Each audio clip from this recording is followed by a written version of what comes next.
ang Yawa ug ang Ginoo dili gid ni sila magkakuyog, labi na gyud sa ilang binuhatan. Apan si Jesus ginganlan og amigo sa mga yawa, labi na ni Beelzebul, ang prinsipe sa mga yawa. Mao na nga si Jesus mihimog pagpatinaw, pasumbingay nga kung mag-unay og away ang usa ka nasod, mahugno. Ang usa ka pamilya mag-unay og away, mahugno. Mao nang di pwede mag-away ang mga sakop sa gingharian sa yawa ug di sa ginabuhaton sa yawa. Mapildi sila sa Ginoo. Sa atong unang pagbasa, si Jeremias gisugo sa Ginoo pagsulti, warning sa mga tao nga gasigi lang yung pagahi silang ulo. Di gyud motuman, imbes nga tagaan sila mga pahimangno, musamot na noon sila ka dautan. Malingay mong tupad na maminaw kag tudluan. Kanang di nata maminaw og tudluan, mao na ginay dautan kay tana. Nya kini mga taong dautan nga dili maminaw og tudluan, ang mutudlo mo'y ilang atakihon.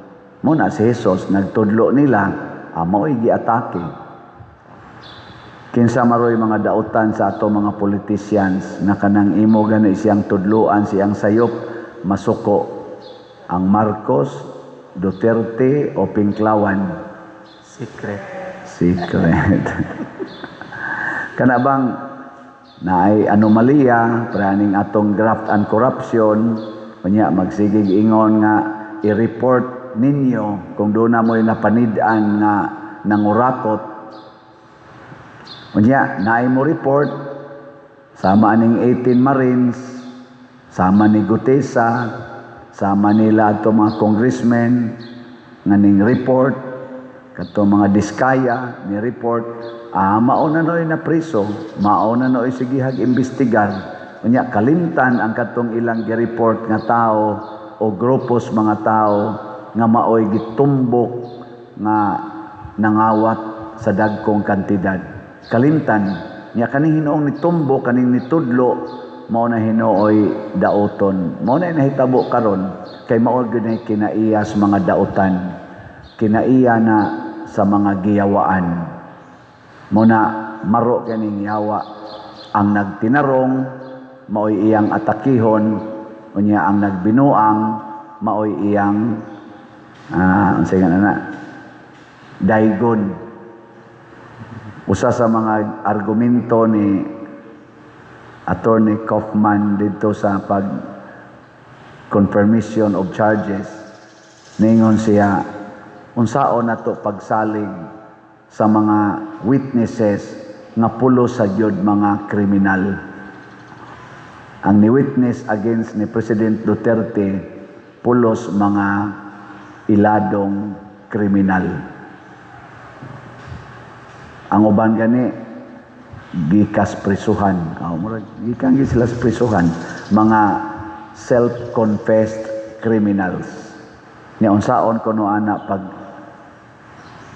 kaning hatag o pagsalig na trustworthy ang ilang gisulti nga kriminal man sila. So gakinahanglan kuno nag lawom-lawom nga pagpamalandong.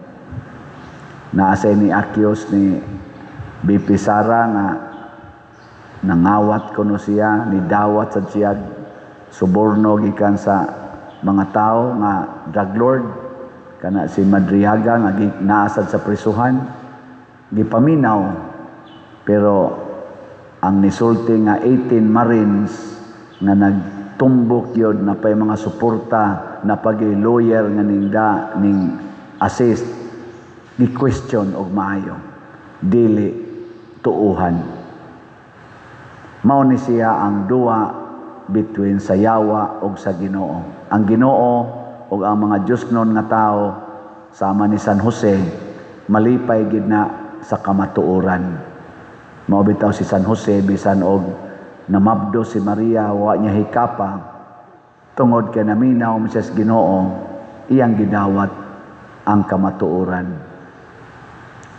Hastas mga kasakit nga iyang nasaksihan diha sa kinabuhi ni Hesus, katong bakwit-bakwit sila, katong higda las pasungan, diha lang nataos pasungan, gidawat gyapon ni San Jose kay mao may kamatuoran. Nilingay mong tupad na sad na nakadawat ra ka nga mao ginay tinuod nimong naong ana.